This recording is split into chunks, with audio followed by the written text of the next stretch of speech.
नमस्कार दोस्तों, आपके अपने YouTube चैनल में मैं आपका बहुत बहुत स्वागत करता हूं। दोस्तों, आज की इस वीडियो में मैं आपको बताऊंगा कि इंट्राडे ट्रेडिंग के लिए सबसे बढ़िया ट्रेंड इंडिकेटर कौन सा है और उसके पीछे क्या कारण है। तो इसके लिए मैंने 3 ट्रेंड इंडिकेटर्स को स्टडी किया। उसमें से जो 2 हैं वो काफ़ी पॉपुलर हैं और एक जो है शायद उसका आपने नाम भी नहीं सुना होगा, जो मैं आपको आज सजेस्ट करने जा रहा हूँ अपने एनालिसिस या अपने शोध के ऊपर। तो जो 2 पॉपुलर ट्रेंड इंडिकेटर हैं वो है सुपर ट्रेंड और ADX, जो कि मैंने एक अपने पहले वाले वीडियो में जिसके बारे में आपको बताया था। और जो इंडिकेटर मैं आज आपको सजेस्ट करने जा रहा हूँ वो है एक नया इंडिकेटर वॉटेक्स, जिसके बारे में शायद मैं जैसा पहले बता चुका हूँ कि आप में से काफ़ी लोगों ने नहीं सुना होगा।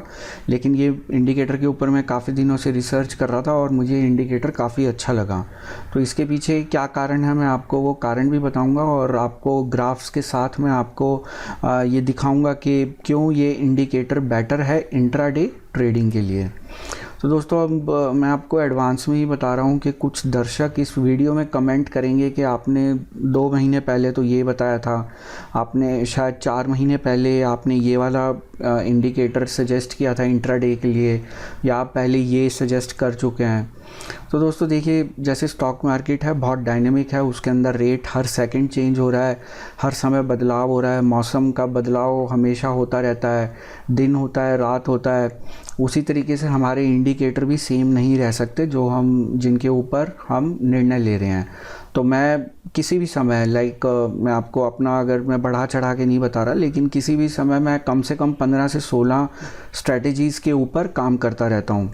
तो उसके ऊपर मैं रिसर्च करता रहता हूँ कि इसमें ये कौन सी स्ट्रैटेजी काम कर रही है, कौन सी नहीं कर रही, कौन सा इंडिकेटर काम कर रहा है, कौन सा इंडिकेटर काम नहीं कर रहा।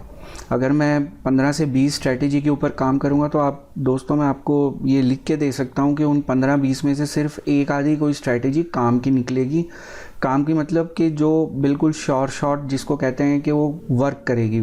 अब वर्क करने का मतलब ये नहीं है कि वो 10 में से 10 ट्रेड उसमें आपके प्रॉफिटेबल होंगे। यहाँ पे वर्क करने का मतलब है कि 10 में से, जैसा कि मैं हमेशा टारगेट करता हूँ कि आपके 80% ट्रेड जो हैं, 75 से 80% ट्रेड आपके प्रॉफिटेबल होने चाहिए। अब आपको अगर मुझे एक एग्जांपल देना है तो जैसे मैं कभी एक स्ट्रैटेजी के ऊपर काम कर रहा हूँ जो कि एक OHL बहुत कॉमन सी स्ट्रैटेजी है, ओपन हाई लो।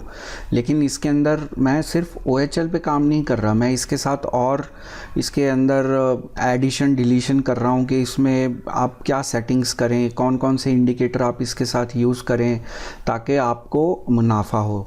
तो इसके बारे में मैं एक वीडियो लेके आऊँगा आने वाले समय में, क्योंकि अभी ये स्ट्रैटेजी के ऊपर मैं काम कर रहा हूँ तो ये अभी मैंने फाइनल नहीं किया है कि इसमें क्या सेटिंग्स होनी चाहिए और इसके ऊपर मैं अपनी रिसर्च कर रहा हूँ। तो दिन में जैसा कि मैंने आपको बताया कि मैं किसी भी समय 15 से 20 स्ट्रैटेजी पे काम करता हूँ, 7 से 8 घंटे मेरे उसी काम में निकलते हैं। तो इसलिए ये जो बदलाव है ये बहुत ज़रूरी है, आपको ये देखना बहुत ज़रूरी है कि इस समय आपके कौन से इंडिकेटर्स काम कर रहे हैं, कौन से इंडिकेटर्स आपके काम नहीं कर रहे। तो दोस्तों, जो इंडिकेटर्स काम नहीं कर रहे आप उनको अपनी लिस्ट में से निकालते जाइए और जो इंडिकेटर्स आपके लिए काम कर रहे हैं आप उनको ऐड करते जाइए। तो अगर आप चाहते हैं कि मैं इस समय क्या स्ट्रैटेजी फॉलो कर रहा हूँ, मैं कौन से इंडिकेटर्स यूज़ कर रहा हूँ, तो आप मेरे YouTube चैनल को सब्सक्राइब करना मत भूलिए ताकि आप मेरे लेटेस्ट वीडियोज़ देख सकें और उनके अंदर मैं आपको बताता रहूँगा कि मैं इस समय अपनी स्ट्रैटेजी में क्या क्या चेंज कर रहा हूँ, उसमें कौन से नए इंडिकेटर्स लेके आ रहा हूँ इंट्राडे के लिए, कौन से इंडिकेटर्स को मैं बाहर कर रहा हूँ, ताकि आप भी अगर मेरी बताई हुई स्ट्रैटेजी के ऊपर काम कर रहे हैं तो आप भी वो चेंजेस को फॉलो कर सकें। तो यहाँ पे दोस्तों मैं एक सिंपल सा एक रूल अपनाता हूँ कि जो आपके इंडिकेटर्स हैं वो आपके एक तरीके से, जिसको कह लीजिए कि एक लिव इन रिलेशन की तरह हैं।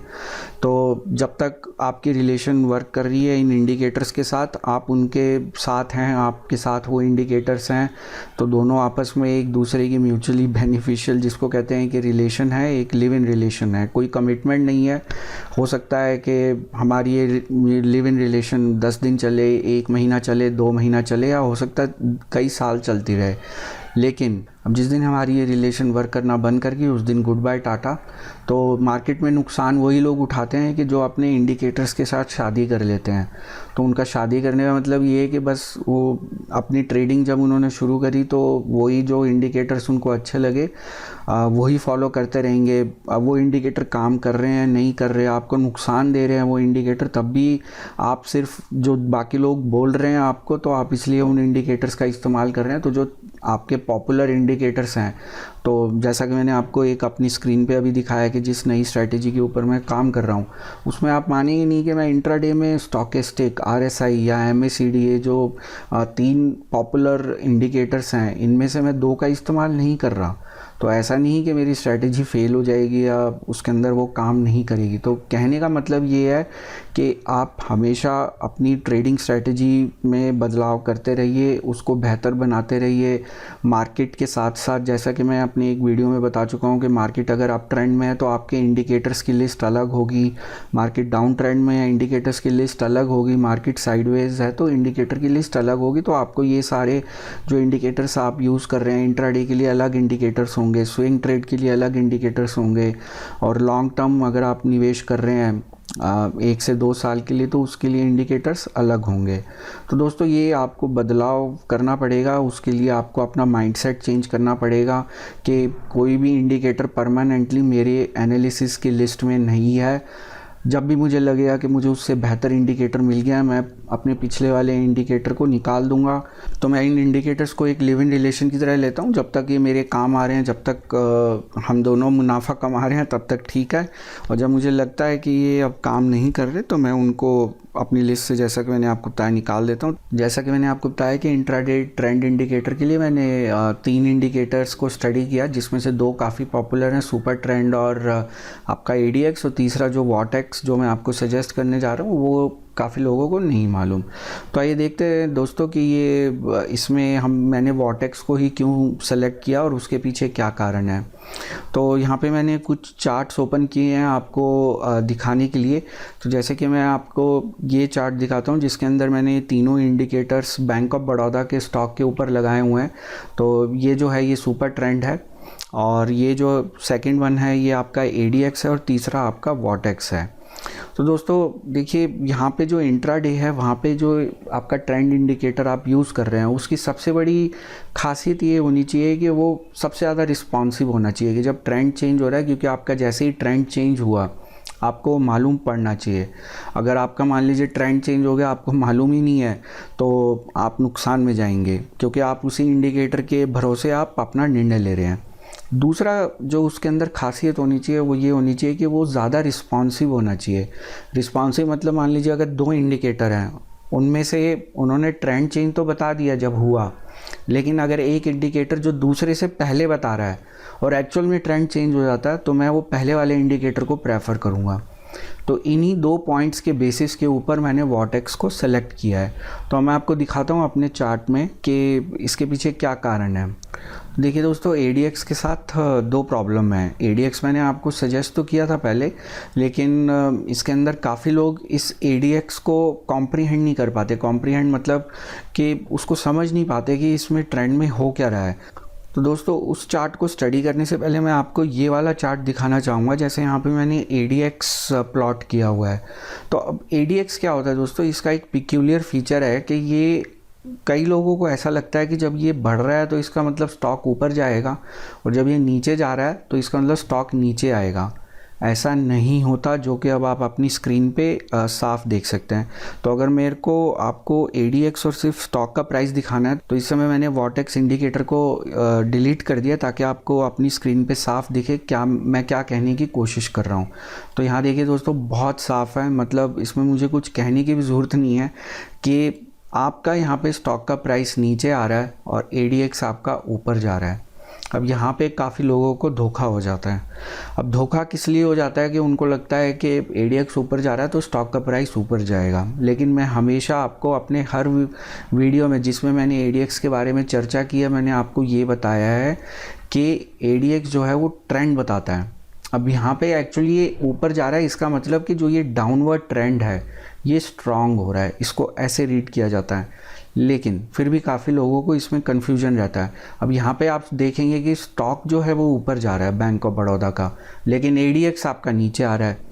अब ADX नीचे आ रहा है तो इन दोनों चीज़ों को शायद एज ए रिटेल निवेशक मैं कॉम्प्रीहेंड या मतलब उसको ठीक से शायद ना समझ पाऊँ और मैं इसका एक गलत कंक्लूजन निकाल लूँ। तो अब यहाँ नीचे आने का मतलब ये है कि जैसा कि मैंने आपको पिछली वीडियो में भी बताया था कि जो पिछला ट्रेंड है, पिछला ट्रेंड क्या है, डाउनवर्ड है। अब ये ADX नीचे आना शुरू कर रहा है, इसका मतलब पिछला ट्रेंड वीक हो रहा है। पिछला ट्रेंड वीक हो रहा है, इसका मतलब एक नया ट्रेंड बन रहा है। दोस्तों, किसी भी स्टॉक में 3 तरह के ट्रेंड होते हैं, जैसा कि मैं बता चुका हूँ, अप ट्रेंड, डाउन ट्रेंड या साइडवेज। अब अगर ADX आपका ऊपर जा रहा है, नीचे जा रहा है या तो इसका मतलब वो ट्रेंड जो है, जो एग्जिस्टिंग ट्रेंड है, या तो वो वीक हो रहा है या एक नया ट्रेंड बन रहा है। तो ये थोड़ा सा कॉम्प्लिकेटेड है किसी भी रिटेल निवेशक के लिए समझने में। तो मैंने यहाँ पे इसलिए बैंक ऑफ बड़ौदा का मुझे चार्ट में ये एग्जांपल बहुत परफेक्ट दिखा आपको दिखाने के लिए, तो मैंने इसलिए ये स्टॉक यहाँ पे सेलेक्ट किया है। तो इसकी समरी ये है कि जो आपका ADX ऊपर जा रहा है, इसका मतलब ज़रूरी नहीं कि स्टॉक ऊपर जाए। ADX ऊपर जाने का मतलब है कि जो एग्जिस्टिंग ट्रेंड है, जो इस समय डाउन ट्रेंड है बैंक ऑफ बड़ौदा में, वो स्ट्रांग हो रहा है। ADX अगर नीचे जा रहा है तो इसका ये भी मतलब है कि जो पुराना ट्रेंड, जो एग्जिस्टिंग ट्रेंड था, वो वीक हो रहा है। अगर पुराना ट्रेंड वीक हो रहा है तो इसका मतलब है कि एक नया ट्रेंड बन रहा है। नया ट्रेंड मतलब पुराना ट्रेंड डाउन ट्रेंड था, तो अब नया ट्रेंड एक अप ट्रेंड बन रहा है। तो इसलिए ADX को देख के काफ़ी जो दर्शक हैं या जो रिटेल निवेशक हैं, उनको काफ़ी कन्फ्यूजन क्रिएट होता है। तो ये एक इसकी शॉर्ट कमिंग है। अब इस ADX की जो ये शॉर्ट कमिंग है वो आप ख़त्म कर सकते हैं अगर आप इसके अंदर प्लस DI और माइनस DI भी प्लॉट कर दें। तो investing.com पे वो एक्चुअली पॉसिबल नहीं है। तो investing.com पे अगर आपको दूसरा चार्ट देखना पड़ेगा। एक्चुअली 2 तरह के चार्ट हैं यहाँ पे, एक स्ट्रीमिंग चार्ट है और एक इंटरेक्टिव चार्ट है। ये जो मैं आपको चार्ट दिखा रहा हूँ, ये आपका स्ट्रीमिंग चार्ट है। आपके इंटरेक्टिव चार्ट में प्लस DI और माइनस DI को ऐड करने की ऑप्शन है, तो वो आप यहाँ स्टडीज़ में जाके इंडिकेटर्स के अंदर आप जाके ऐड कर सकते हैं। तो जैसा कि यहाँ पे देखिए, प्लस DI और माइनस DI आप ऐड कर सकते हैं। लेकिन अब यहाँ पे ये दोनों अलग अलग ऐड होते हैं, और दोनों जब अलग अलग ऐड होते हैं तो इनका जो डिफरेंस होता है वो आपका एक्चुअली ADX होता है। तो यहाँ पे जैसे आप ADX देखेंगे, माइनस DI 8.1 है और प्लस DI 44.108 है। तो जो आपका ADX है वो 44.108 और माइनस DI की जो वैल्यू है 8.1265, उसका डिफरेंस है। तो उनका डिफरेंस यहाँ पे आपको दिख रहा है। ADX वाले जो आपका इंडिकेटर है, प्लस DI माइनस DI दोनों यहाँ पे अलग अलग आपको दिख रहे हैं। तो अगर आप इन तीनों को देखेंगे तो शायद मुझे भी दिक्कत हो इनको कुछ कंक्लूड करने में इन तीनों को देख के। लेकिन यहाँ पे जो मेरे ब्रोकर की वेबसाइट है, इंटरफेस है, वहाँ पे वो इस ADX वाले इंडिकेटर में ही आपका प्लस DI और माइनस DI दिखाता है। तो यहाँ पे जैसे अगर आप देख सकते हैं, तो अगर आप यहाँ पे देखेंगे, अगर ग्रीन लाइन ऊपर है, रेड लाइन नीचे है, तो एक सिंपल सा कंक्लूजन है कि स्टॉक एक अप ट्रेंड में है। तो जैसा कि मैंने आपको बताया कि यहाँ पे पॉइंट ये है कि जो ये ADX है, इसको यहाँ पे तो आप देख सकते हैं प्लस DI माइनस DI, पर इसकी जो दूसरा पॉइंट मैंने आपको शुरुआत में बताया था कि ये वॉटेक्स के कंपैरिजन में लेस जो आपका रिस्पॉन्सिव है। लेस रिस्पॉन्सिव मतलब वॉटेक्स आपको कोई भी ट्रेंड जो शुरू हो रहा है उसका सिग्नल आपको पहले दे देगा कंपेयर टू ADX। तो ये हमारे लिए जानना बहुत ज़्यादा ज़रूरी है कि आपका जो ट्रेंड है, जो भी आपका ट्रेंड चल रहा है, वो आपका रिवर्स होने वाला है। तो इसके लिए आपको अगर एग्जांपल देना है तो यहाँ पे जैसे मैंने आपको बताया, तीनों इंडिकेटर मैंने यहाँ पे लिस्ट किए हुए हैं। अब दोस्तों हम इस पॉइंट के ऊपर आते हैं, जो मैं आपको यहाँ पे पॉइंट दिखाना चाहता हूँ। देखिए दोस्तों, अगर आप इस पॉइंट के ऊपर बात करें, ADX और वॉटेक्स दोनों दिखा रहे हैं कि ये स्टॉक इस समय डाउन ट्रेंड में है, लेकिन आपका सुपर ट्रेंड अभी भी आपको बुलिश सिग्नल दे रहा है। बुलिश सिग्नल यहाँ पे देखिए दोस्तों, ये स्टॉक गिर रहा है। यहाँ से ये आपका 176 से आपका 153 पे आ गया। मतलब एक आप मान के चलिए कि इतना, मतलब 20 पॉइंट से ज़्यादा की गिरावट है यहाँ पे। तो जैसे आपका 176 से 156, अगर आप इस पॉइंट को भी मान लें तो 20 पॉइंट की गिरावट है। इस 20 पॉइंट की गिरावट के दौरान सुपर ट्रेंड आपको बुलिश सिग्नल दे रहा है। तो दोस्तों इससे बड़ा मैं आपको कोई सबूत नहीं दे सकता कि सुपर ट्रेंड इतना रिलायबल इंडिकेटर नहीं है। अगर आप इस इंडिकेटर को इंट्राडे के लिए यूज़ कर रहे हैं तो ये इतना रिलायबल नहीं है। अगर मान लीजिए मैंने यहाँ पे इस इंडिकेटर को यूज़ किया होता तो मेरा तो मतलब स्टॉक मार्केट में मतलब मैं तो आउट हो गया होता मार्केट से। तो ये ऐसे काफ़ी सिग्नल मैं आपको काफ़ी ऑब्जर्व करता रहता हूँ काफ़ी स्टॉक्स में कि जहाँ पे आपको सुपर ट्रेंड या तो बुलिश सिग्नल दे रहा है और स्टॉक एक्चुअली डाउन ट्रेंड में है, या बियरिश सिग्नल दे रहा है और स्टॉक अप ट्रेंड में है। तो यहाँ पे इस पॉइंट के बेसिस के ऊपर, और ये मैं आपको जैसा कि बता चुका हूँ कि काफ़ी एग्जांपल्स मैं देख चुका हूँ, तो इसलिए हम यहाँ पे मतलब अपराइट सुपर ट्रेंड को हम हटा देते हैं। अब हमारे लिस्ट में सुपर ट्रेंड है ही नहीं। तो दोस्तों यहाँ पे जो आपका इंट्राडे का ट्रेंड इंडिकेटर है उसकी एक और क्वालिटी ये होनी चाहिए कि वो आपको एक क्लियर कट सिग्नल दे। वो आपको ऐसा कोई बीच का सिग्नल ना दे कि कुछ आपको समझ ही नहीं आ रहा, ऊपर जा रहा है नीचे जा रहा है, क्या हो रहा है। तो यहाँ पे जैसे अगर आप ADX को देखेंगे तो ADX यहाँ पे जैसे आपको दिखेगा इस रेंज में, आपको समझ ही नहीं आएगा कि अब ये जो है तो डाउन ट्रेंड में, लेकिन अब ये किधर जाने वाला है, कि ये ट्रेंड स्ट्रॉन्ग हो रहा है, वीक हो रहा है, ऊपर जाएगा नीचे जाएगा, क्या होगा।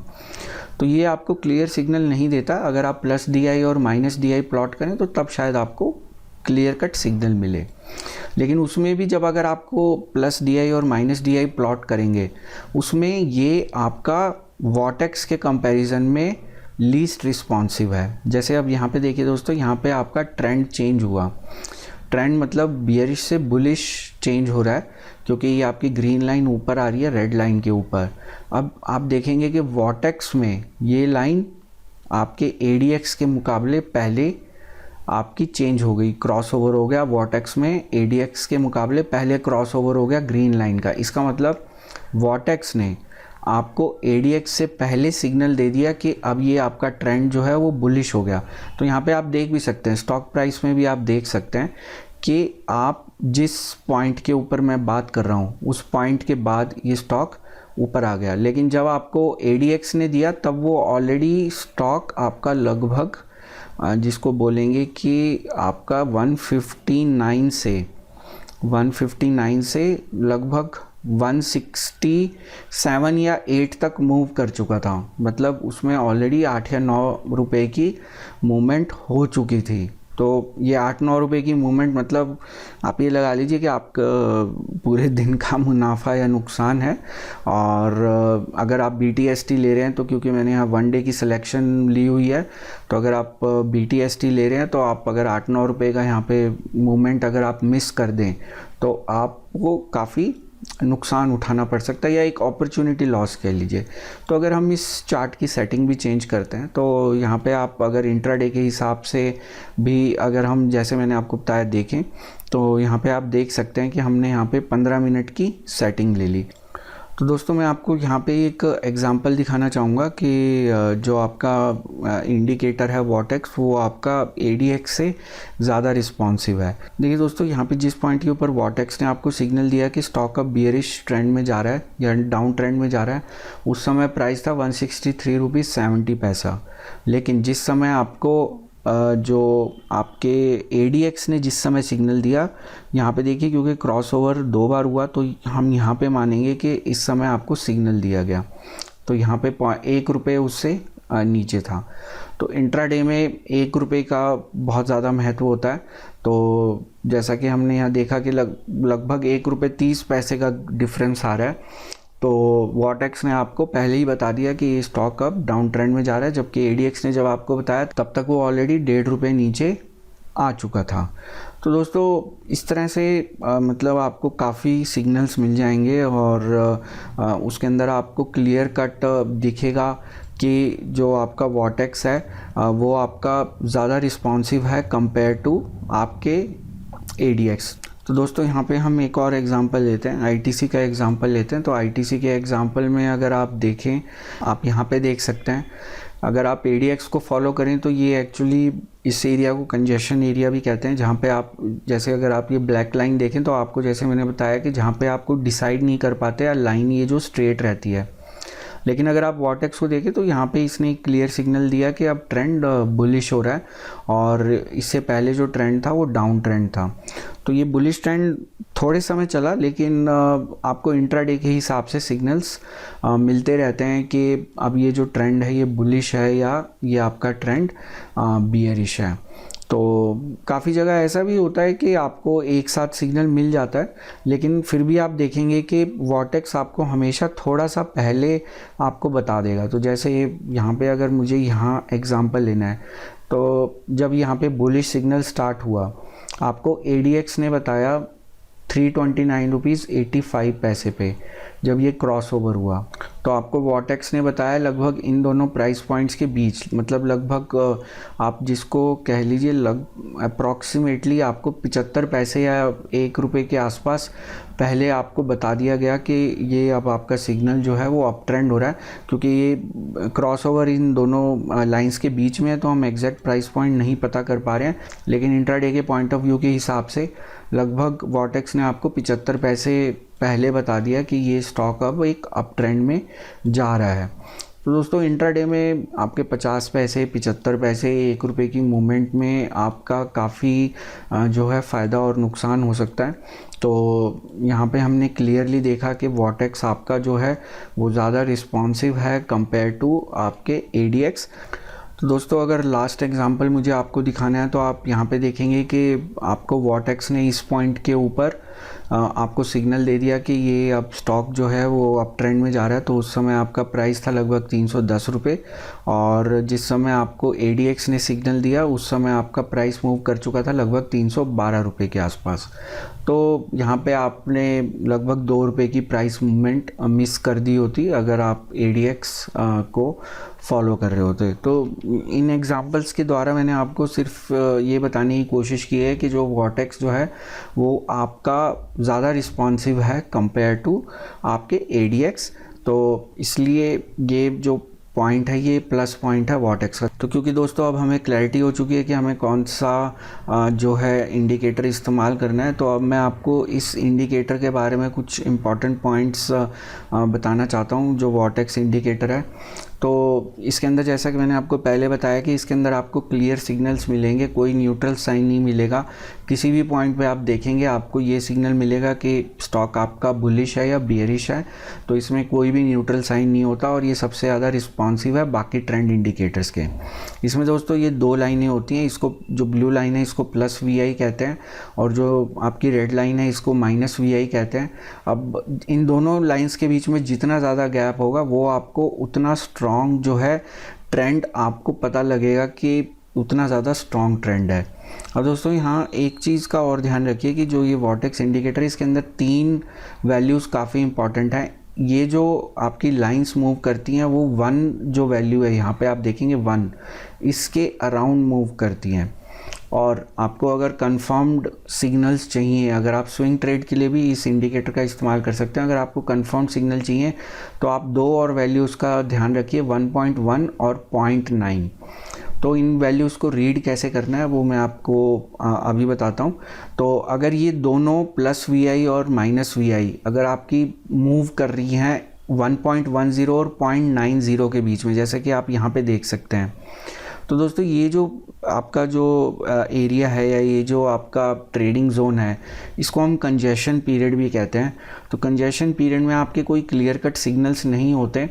तो यहाँ पे रूल नंबर 1 ये है कि अगर आपकी ये जो +VI और -VI 1.10 और 0.9 के बीच में है, उससे कोई फ़र्क नहीं पड़ता कि कौन सी लाइन ऊपर है कौन सी नीचे है, लेकिन अगर ये इस रेंज के बीच में है 1.10 और 0.90 के बीच में है ये दोनों लाइंस, तो वो आपका एक नो ट्रेड जोन है।